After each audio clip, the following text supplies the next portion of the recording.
Okay. Hello, everyone. Welcome to.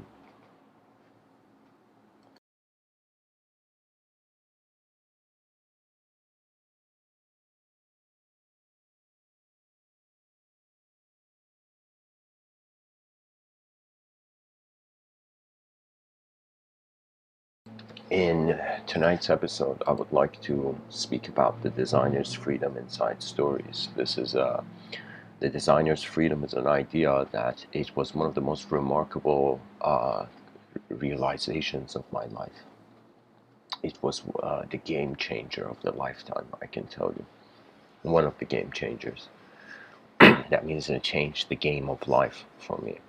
And it was this recognition that there is a dimension of design regardless of what story you look at, what story you're in, and where you are, regardless. In any moment, you could look at any situation and see the design. That means those people who are very fond of the objective realm, the outer realm, you must pay attention incredibly to design, you know? Design is all you have if you're a materialist. If you're a materialist, the context of experience moves you.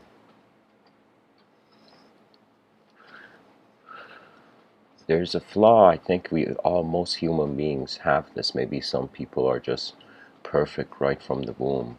But in some human beings, there is a balance in their psychology. And if they get pushed off that balance, they will fight to get that balance back. And it has to do with emotional contentment and how comfortable a human being can be in noticing their emotions, like how they notice a bird flying in the air or people walking in the sidewalk. It is as simple as that.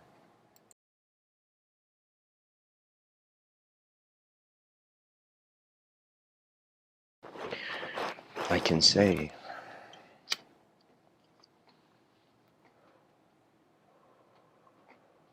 that we find ourselves in a world of design. There's designs everywhere, of course. Now, when it comes to the inner realm, the design seems to be in accordance to the attention jumping from one position to another. It's like meeting a new person or having a new experience. There's always factors that there was no preparation for. There's times in life where the world comes to you before you have even seen the world.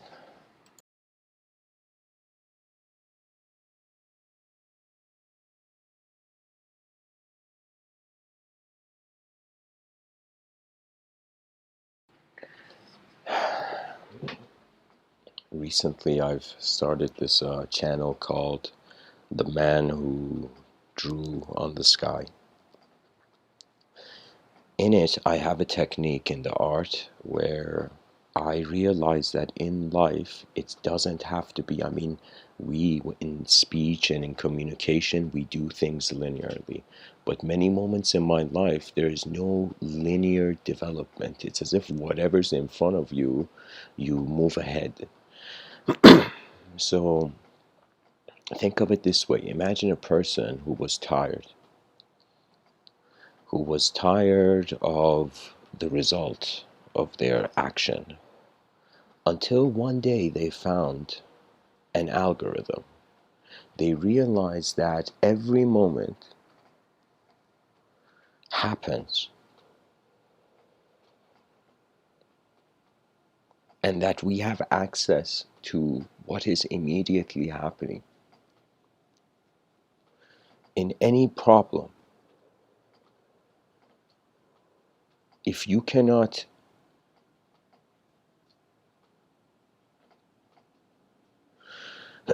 design before dreams, that's the idea. We have ears to notice the design of sound. We have mouths to shape sound.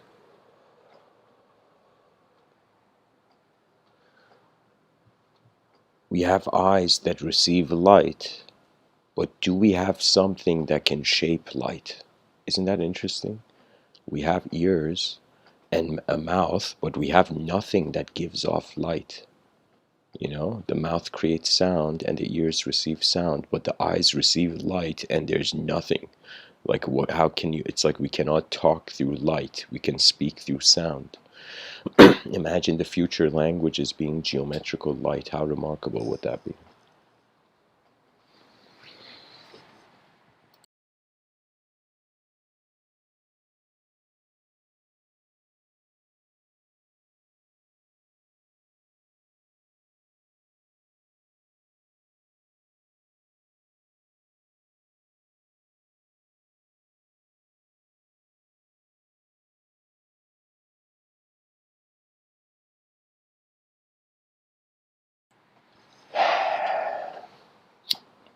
This life is designed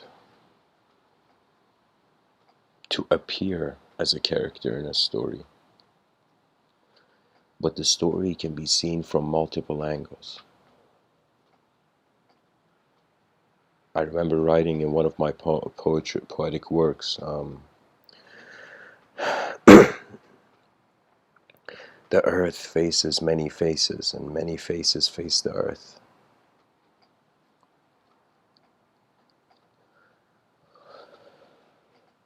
Sometimes I think if there was no sound or light, would there be meaning? If there were all the other sensations, but there was no sound and there was no visuals, it would just be an unknown world.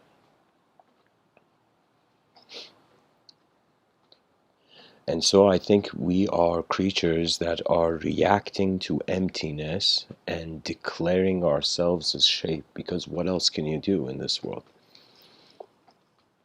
You either take the moment seriously or you watch it. You either move the moment or you watch it. You go in the driver's seat or the passenger seat.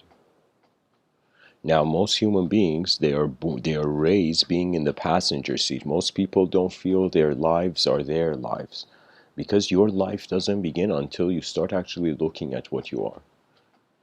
But the way society is designed is that the young child wants to look like outside itself. That means we have human beings that never wonder about what the mind is.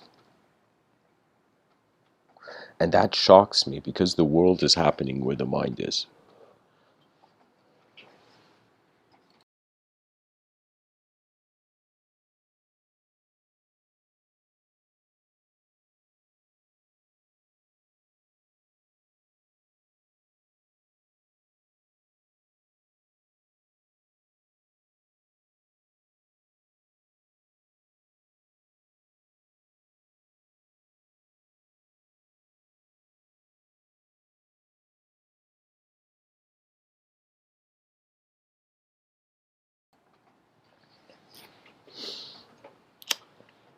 Pretty much any moment you can witness chaos and order, you will find a mastery with space and what's in it.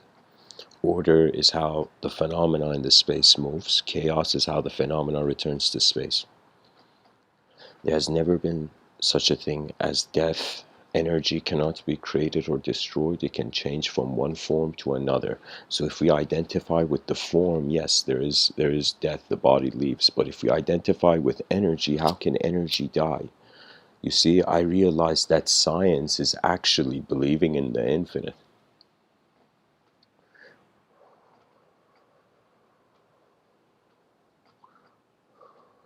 The religions paid attention to how the world is empty, and I find science is paying attention to how the world is full. You know, it's like meeting a person. If that person just sees your body, it's as if like they're a materialist. If they see your mind, you know, then the world has various ways to stretch, you know. People don't like to be shaped, but we don't realize that our communication is through shape.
You know, there is a way to walk in this life where it's as if you are never here, because the world is here first. You know, we are nature that has noticed itself suddenly. And language is a world upon a world. It is a fixed world, a world that has been manipulated, placed upon a world that cannot be manipulated.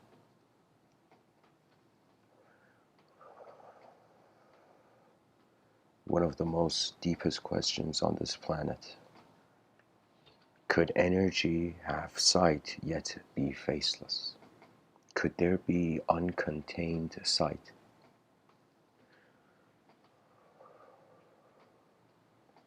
Sometimes I feel that when the light hits an object and it enters our eyes and we think we see an object, it is true, the object is there, but I don't think we see the object. We see the object plus light.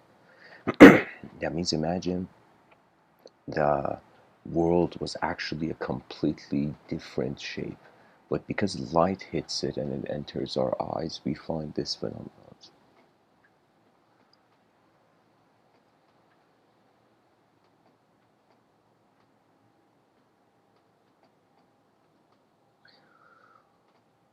You know, every idea, every design of an idea people are fighting over now in 2020, it's like if you care, if you think that the goal is to have humanity continue, then all ideas will be covered. Sometimes for me, I don't understand how people have been fighting over language. It's mind-boggling. And I realized it. It took me a while, but I realized it, that it's because of the inner realms. It's because we are in two rooms, a room that only we can see through and a room that the world can see through. In front of your eyes, that is technically an outer realm. It's outside of your eyes.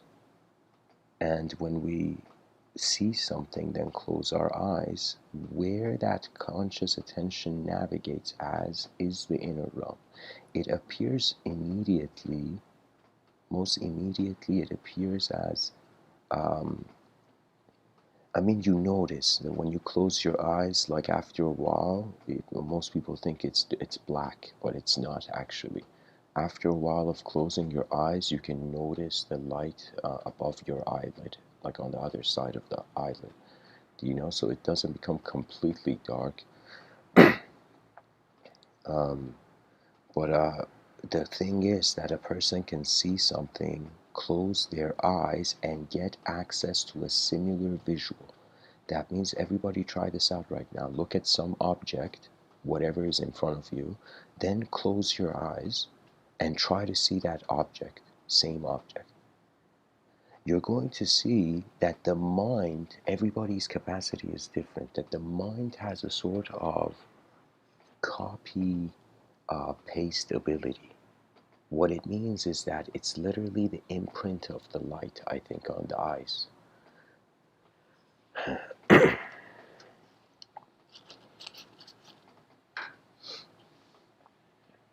So now what happens if you sit down and close your eyes for a while?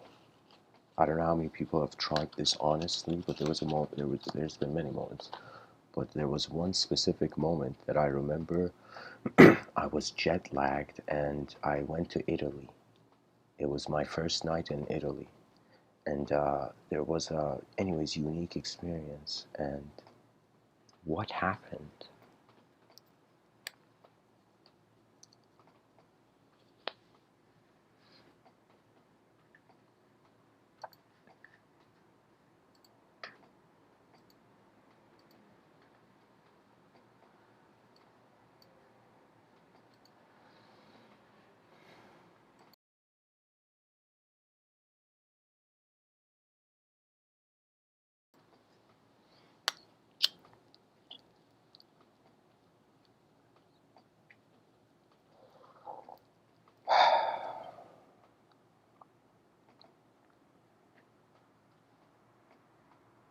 pretty much after a while, the person notices that whatever they do, there is something there that doesn't change.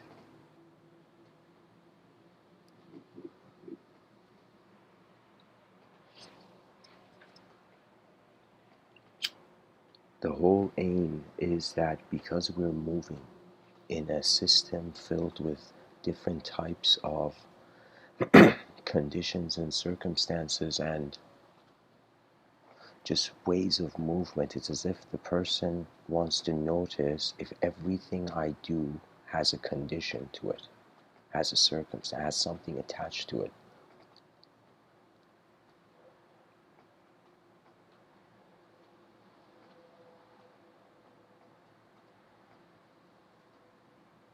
Then inaction, action through inaction, as they said in Taoism, is the way. Where the less you do, the more you see what the world is doing. This is when in other talks I've said it, you let the world make the first chess move and you watch it. Now in meditation, you're not making any chess moves at all. You're just sitting. The best type of meditation is the meditation you don't even realize it's meditation, because the whole point of it is the inseparability of the individual activity and the cosmic activity. Many people know that meditation you can begin any time, but did you know there's an end to meditation as well? That means the person is not meant to just meditate for the rest of their life. They are meant to meditate until they notice something. They notice the unconditional. They notice the anti-chaos. Not an artificial order, but the anti-chaos. That's divinity, anti-chaos. What it means is that in a completely meaningless system, some sort of specification of design has emerged. You know, the objective evolution, for me, as much as it's mysterious, why do we have minds? It's just the same amount of mysterious, why do we all exist right now? Because for me, it reaches the point where it is where I cannot fathom anymore.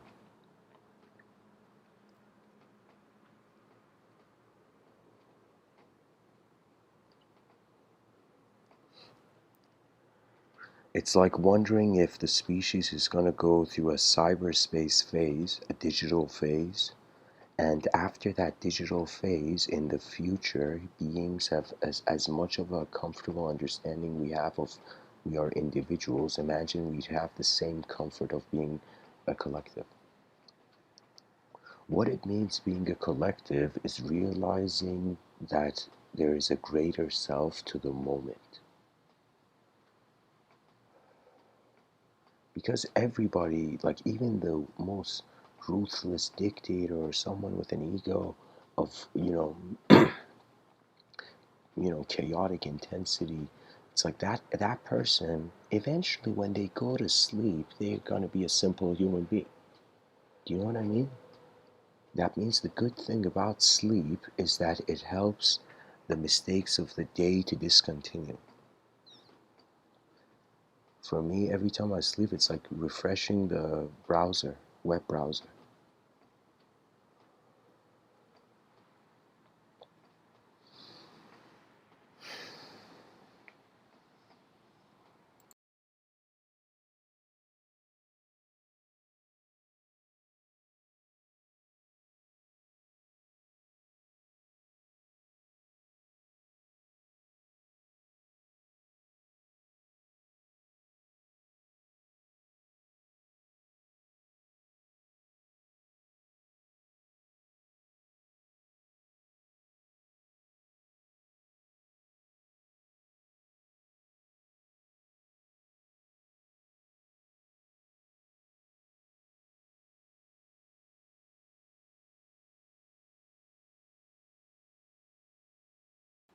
So Corey D in the chat section says, the mind is light. Don't you see in your dreams too? The mind is not light.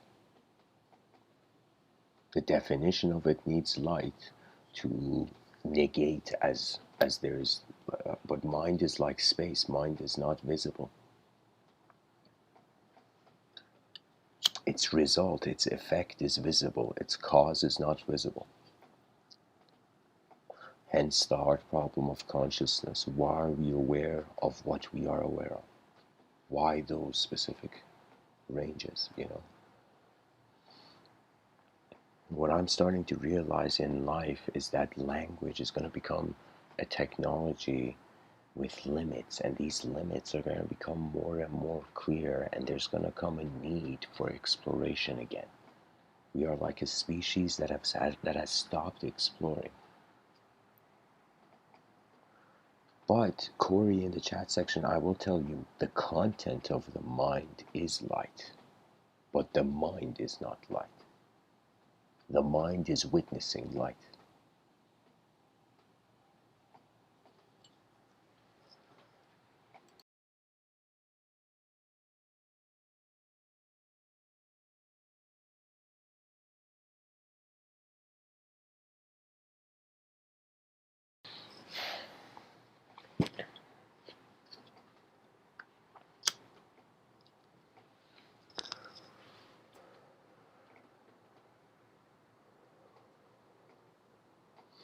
It's very fascinating. I think of all the important emotions, and I just think of an emotion. And for me, an emotion is not a response to matter, it is the noticing of another mind. Right now, we are very soft. Our species is, I can't believe it, it's like on some level, like if an alien species invaded tomorrow, we would not be prepared. We haven't even noticed what we have yet. You see, there's a deception where the person never sees the truth.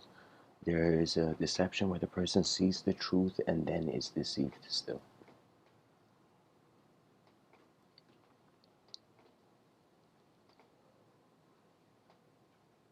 For me, it was like I was fighting off language in my childhood.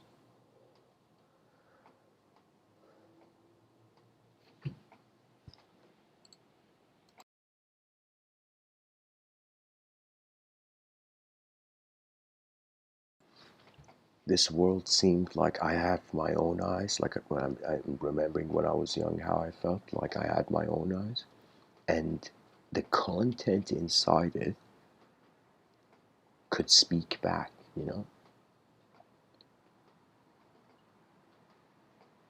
On some level, the world is echoing our mindset.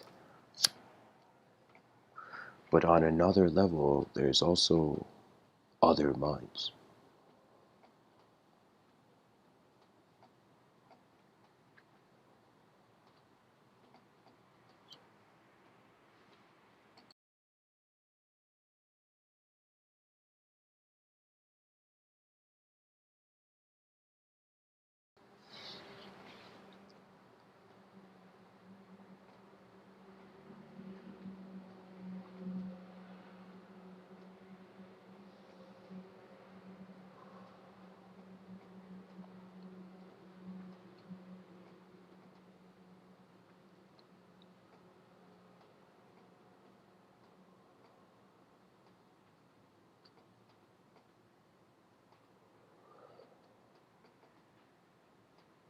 Just like a thought requires a human attention to exist, we can say the world, the self requires the world to exist. And hence the world is seen through 6th century to have a greater self. So what it is we're just oscillating between seeing the world as a person and seeing ourselves as people in the world.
You know, life is like this, where just like many uh, people who study science early on in their lives, after they leave school, they realize what they learned has changed. And so it's as if just like how we thought nothing moves faster than light, who knew astrophysicists have realized space moves faster than light?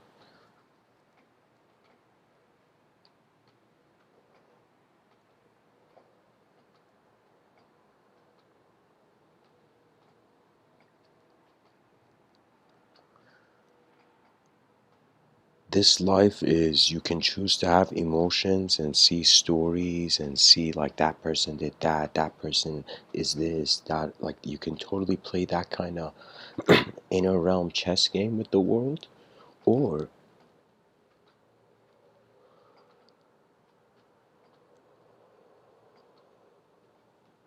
you start learning from your presence. There are some teachings that are not conceptual on this planet. They can only be activated if you trust the event as your whole moment of being.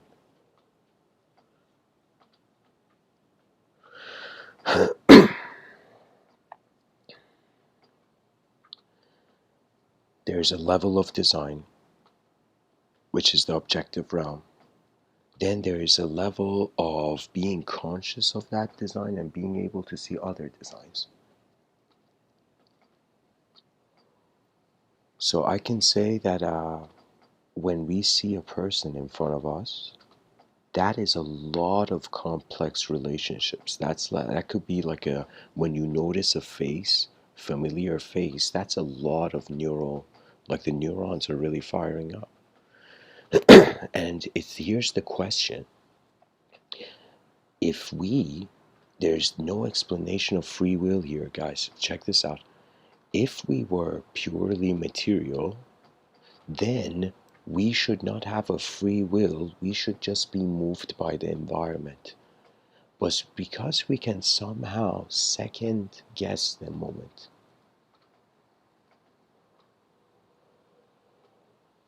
I'm just saying that we are a multidimensional species. We haven't fully grounded in the notion yet. Every person, their mind, their DNA is the gift from the existence to you.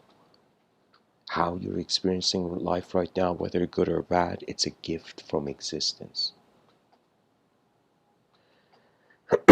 When I wake up, it's like, all right, this is what I'm looking at. It's like, it's a gift. I tell myself every day, it's a gift. It's a gift.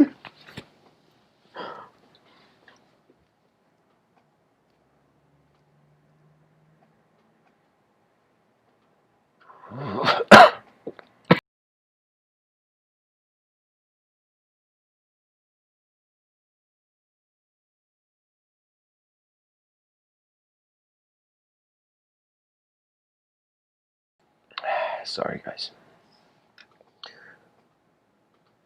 Um, yeah, emotions are relating the moment to other moments that don't exist yet. That means if there was no time, would there be competition? What if we had a capitalistic system, but there was no sense of time? Imagine we had a system though that had freedom but had no agenda because it couldn't. Time wasn't linear. That means no dictator could have a greed or desire for the future because there was no concept of future. It was all one massive event. Imagine. Imagine a world where they never discovered the notion of time. Everything was just in the moment. You know, even if they were doing something for the future from our eyes, it would still to them be just the moment, as if they had no time. And when they looked at life, it wasn't like a temporary creature growing old in time. It was existence, non-existence. It was like binary. It was a binary view. where it's as if like, or you can say it in the more shamanic sense, they had the notion of the spirit realm and they had the notion of this place, so they had a notion of not just one world, but many worlds, because when you realize life is an experiential journey, then language, what is it? It's just like a nice scarf around your mind.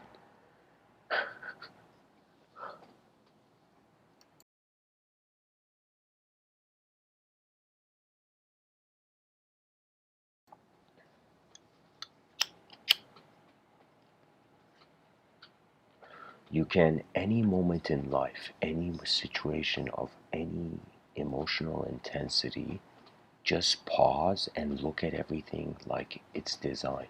Like when Neo in the Matrix became like the chosen one, and Morpheus was like, holy shit, I bet on this. It was a moment where Neo had an understanding. He could see the design of the realm. That means after Neo realized he's the chosen one,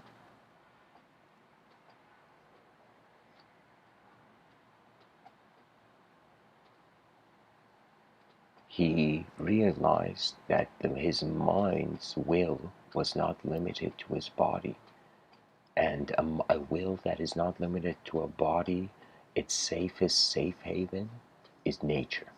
That means I respect those people, theosophists, and those who see just nature. Like Native American culture was so much more wiser than modern esotericism. So much more wiser. Because they realize that the world is here before us. So it's not about how much we accept a certain alphabet, you know?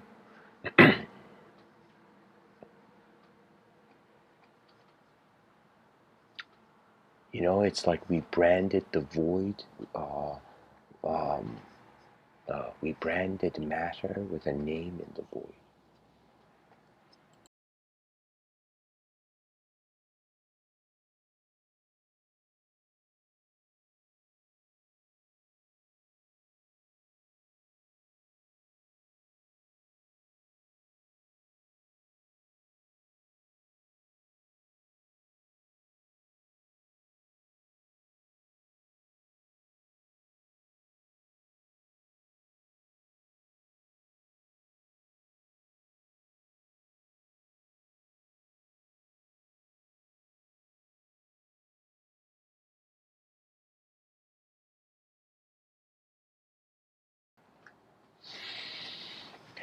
Okay.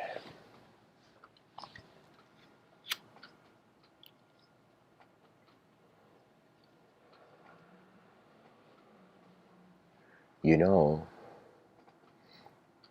it's like imagine someone doesn't want to be a Jedi or doesn't even know what a Jedi is, and suddenly a very, very rare, very advanced Jedi comes and gives the person a lightsaber. That person would be like, why am I holding this? Why is this in my hand? And that's the question which I feel is going to be the next gate of wisdom on this planet. Why is reality being? And it means we don't know. And when there is a declaration that we don't know,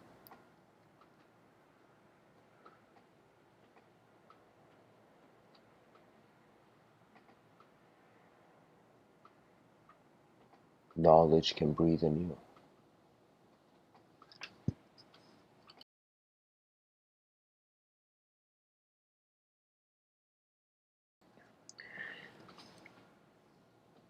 I was having a conversation with someone earlier today,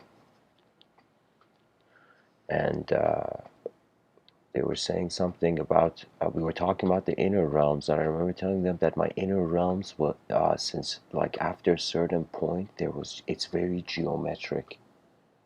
So for me, just like how I could visualize, like see an object and visualize it hovering in the air, I could simultaneously visualize any object becoming geometric in my neurons. Because it's been so automated, you don't know, sometimes when I hear people speak, it's as if it's like I've stepped into a movie theater. I didn't pay for the ticket, you know. It's like a movie theater that is like you are pushed in. That's the reality. That means if I wanted to take everything seriously, I wouldn't be able to get like, take more than like 3 steps in this life. But sometimes you gotta just, that's the cool thing about the human mind. It has a sort of drifting ability. It's like we can resonate with certain, we can go in accordance to certain rhythms. That's personality.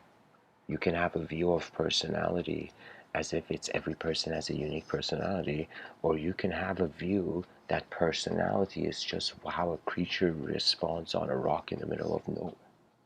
What a creature creates as a response to a rock in the middle of nowhere.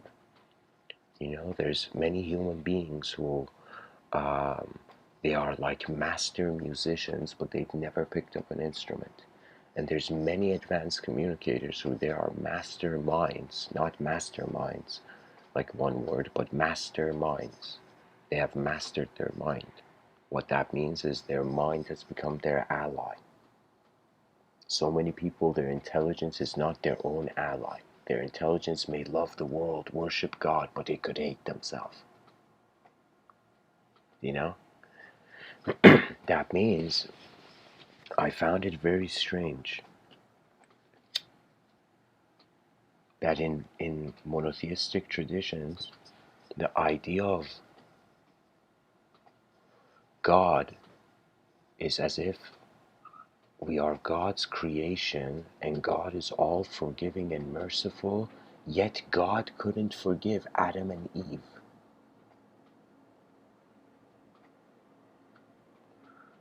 And this is something we have never thought, that could humanity be the karma of God?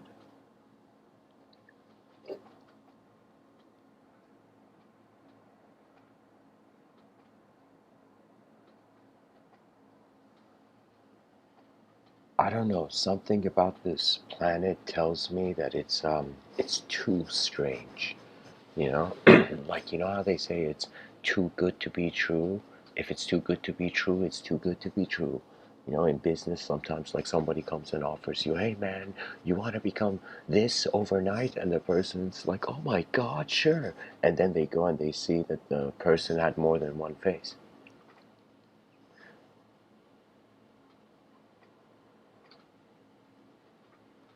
For me, we are still, it's like we're no longer in the concrete jungle. We went from the concrete jungle to, let us say, the information jungle.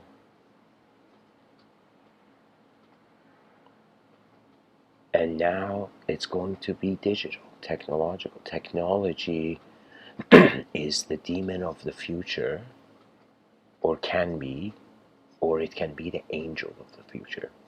If we are wise, if we're smart, if the species is street smart, if we are street smart, we can find a way to have AI be our greatest comrade. That means, for me, when AI appears, the first communication man should do is ask it the most complex question possible. And as the AI gives a great answer we've never known, we all celebrate it. You see, it's all about building reality, but because there is multiple minds and each mind is like their own bubble, it's like, how would I say it? Sometimes in life, nobody sees your inner realms. And a person may go assuming that their inner realms is everything everyone is seeing. Yeah? But I'm just saying, when it comes down to just attention to pure design, that's when the divine mystery awakens. That means after you wake up, let's say so many people are like, yo, awakening, we're awakening. It's like, yeah, we're waking up every day pretty much. Everybody's getting awakened every day, actually. In the morning, to some people, an alarm clock is like a guru that awakens them, to a reality. But I'll tell, but I'll tell you, honestly, what it is that the mind is multidimensional, the body is in one dimension.